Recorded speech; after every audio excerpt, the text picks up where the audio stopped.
When we're getting to know someone, we generally start with small talk, but small talk tends to be surface level conversation, meaning you're asking questions, but you're not really getting to know the person very well. And if we really want to get to know this person and they really want to get to know you, then we've got some unlocking to do. For a lot of people, small talk is not something that they really like to make, even though it can be an important first step when trying to build rapport with the person. But what about after you've made small talk? And let's say you seem like you have a connection with the person and you want to get to know them better. How are you going to get to know a person better? All right, well, in today's lesson, I'm going to teach you 5 strategies, and we call them the 5 Ps of getting to know someone better. And this is about moving beyond small talk so that you can get into the sincere, meaningful, and deep conversation that will allow you to get to know this person much better. All right, let's get right into it.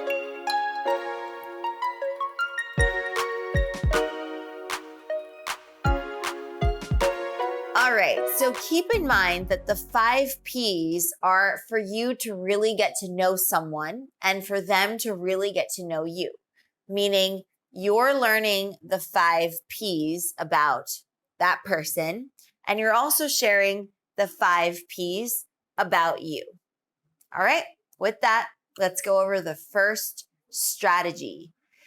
The first P is purpose. All right, so purpose is a really big one, and it reveals a lot about someone's identity and how they view themselves. So you could ask somebody what they felt like they were meant to do in life, what they felt their vocation or their calling was. If you talk to teachers, a lot of teachers you might speak with say that they always knew that they wanted to teach and they're a really good teacher. They're really good at their job because maybe for them, that is their calling. That is their vocation. That is their purpose.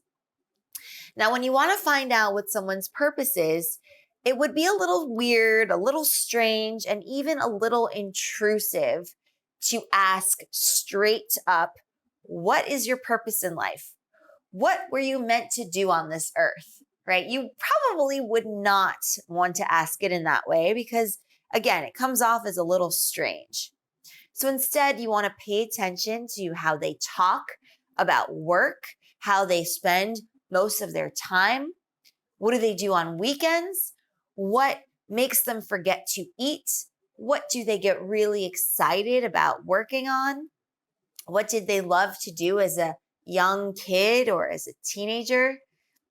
How do they want people to remember them?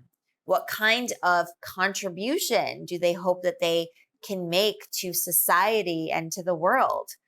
So these are a few ways that you can really get at what this person's purpose is without asking point blank, what is your purpose? Because think of it, if somebody asked you, what is your purpose?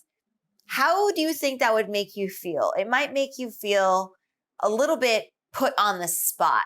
Like if you don't know what your purpose is or you don't know how to answer that, are they going to think of you any less? Are they going to think that you're maybe lazy or lost in terms of direction or focus? No, of course not. But that's why we don't really want to put someone on the spot and ask them what their purpose is. Because to be honest, a lot of people might not really know what that is. They might have to do a little bit of introspecting and a little bit of that internal dialogue with themselves to be able to know what their purpose is in their life. And of course, this can change. But the point of asking this question, the number of ways that I shared with you, instead of asking, what is your purpose, point blank, it's to get to know them. It's to understand where they're coming from, how they view the world, how they view themselves, how do they view their participation in society. And the same goes for you. So maybe this will also help you direct yourself towards thinking about what your purpose is and how you can begin to make a difference, even in the smallest of ways, right?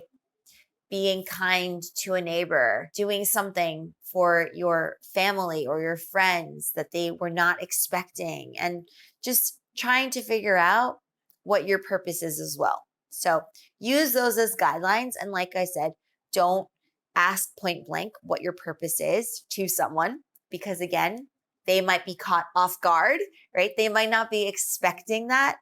And also, it could be a little strange, especially when you're starting to get to know someone and you're not quite best of friends yet. All right, let's go to the second one. Passion. What is their passion in life? Of course, this can be more than one thing, right? Many of us have more than one passion. What is it that gets that person up in the morning? What makes them excited to be alive? This could take shape in the form of a hobby, an interest, or a specialization.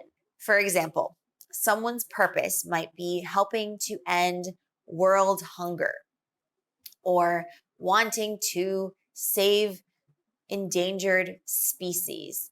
But at the same time, they could be deeply passionate about surfing and spend all of their vacations out on the waves, right? So we can have different passions. We're multidimensional beings. In order to understand what their passions are, you can ask them how they enjoy spending their weekends or any free time that they have.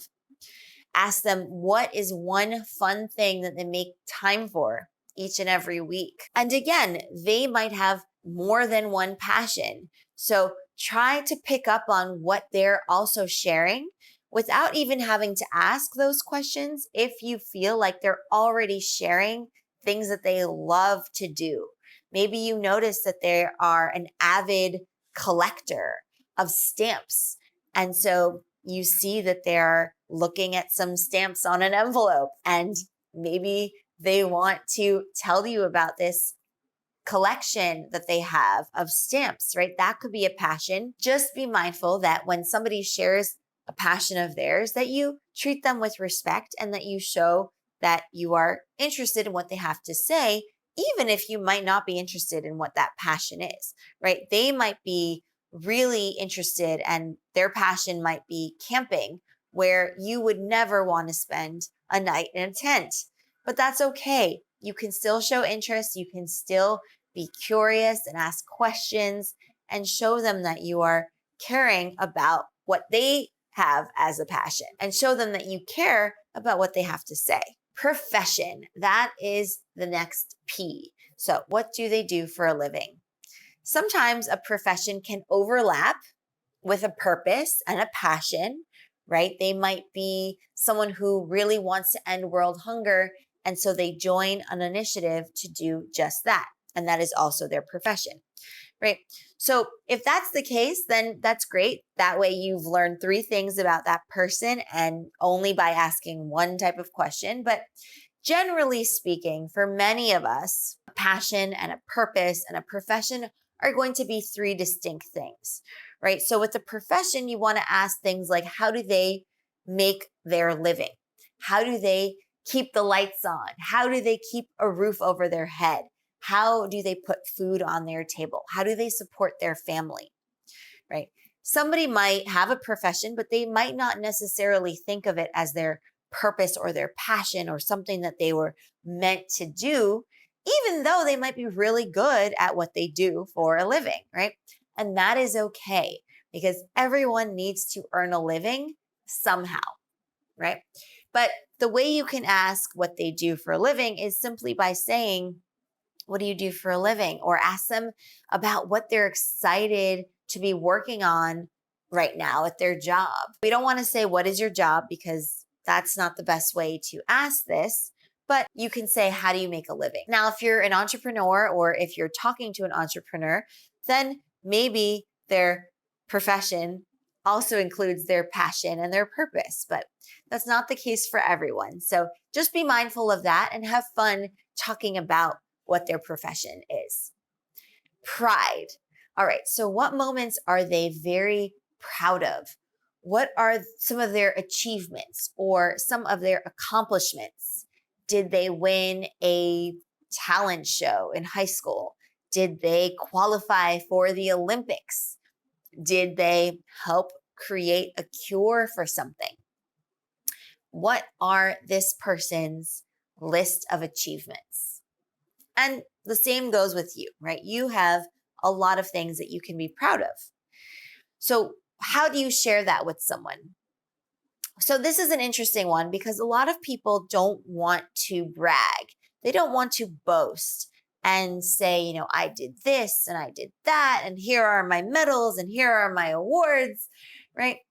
Even though they might be a very accomplished person, it doesn't make them feel any more comfortable to brag. So I don't recommend boasting or bragging because I personally don't find that very appealing. But I think it's much better to be modest and humble and, of course, share the things that you're proud of. You don't have to, go in chronological order and say every award you've won or every achievement, but you can talk about things that you're proud of.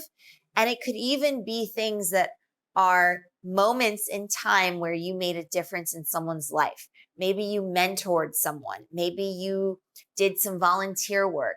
Maybe you did some tutoring and helped someone get into the school of their dreams, right? So these are other ways that are not necessarily awards or championships or medals or certificates, but they're still accomplishments and they're still things that people can be proud of.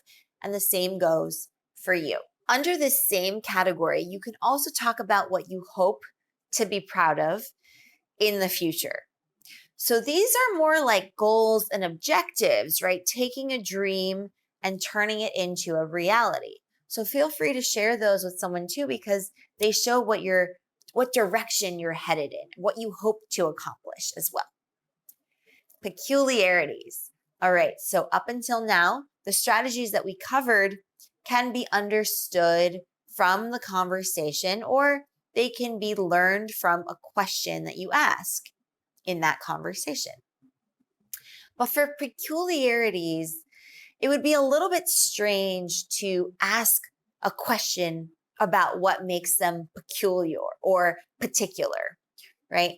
Saying something like, "What is peculiar about you?"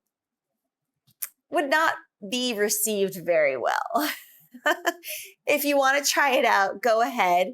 But it would be a little bit strange, right? Asking, are you weird in any way? Are you strange in any way? What are your idiosyncrasies? What makes you tick, right? We want to avoid these phrasings, these ways of asking a question, because it could come off as rude or presumptuous. So we definitely don't want someone to think that we were being rude to them in conversation. So what do we do instead?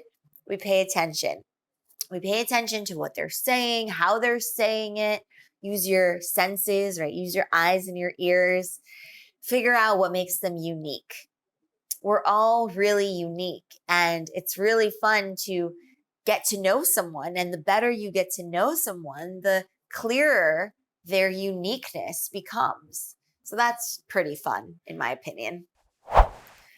So the 5 P's of getting to know someone for real and them getting to know you is the quickest way to avoid the small talk, surface level conversation that really should only be reserved for when you're first meeting someone, right? So with this framework, we're getting to know about a person's purpose and passion and profession and proud moments and peculiarities, and they also get to know the same about you. Establishing rapport and building a real and true connection is a two-way street. You're sharing a little bit, they're sharing a little bit. You're talking about your hopes and dreams, they're talking about their hopes and dreams, right? If you only focus on them, it might feel a little bit daunting. It might feel like they're in an interview. And if you're trying to be their friend, that might not be the best way to go about getting to know them. And the same goes for you, not talking only about yourself, because nobody really wants to be in a conversation with someone who just talks about themselves. the entire time. The point here is to get to know each other. We're all changing and evolving and growing, so you can definitely use this framework with the same person because you'll notice that maybe their passions have changed. Maybe their purpose has evolved. Maybe they've changed professions. How many times have you changed what you're interested in? A lot of times, I'm sure. So make sure that you practice these strategies, keep them in your back pocket so that you can use them whenever you want to get to know someone really well, sit down with them, have a nice cup of tea, and chat about the 5 Ps. And I think you'll also find that sharing these kinds of details about you will also be a really fun experience as well. All right, advanced English learners, I hope that you enjoyed this lesson. Comment below with your favorite of the 5 strategies and why that is. What other ways do you think you can get to know someone really well and they you? Share that with the community down in the comments. I will see you for your next advanced English lesson where we're going to continue advancing your English. Bye for now.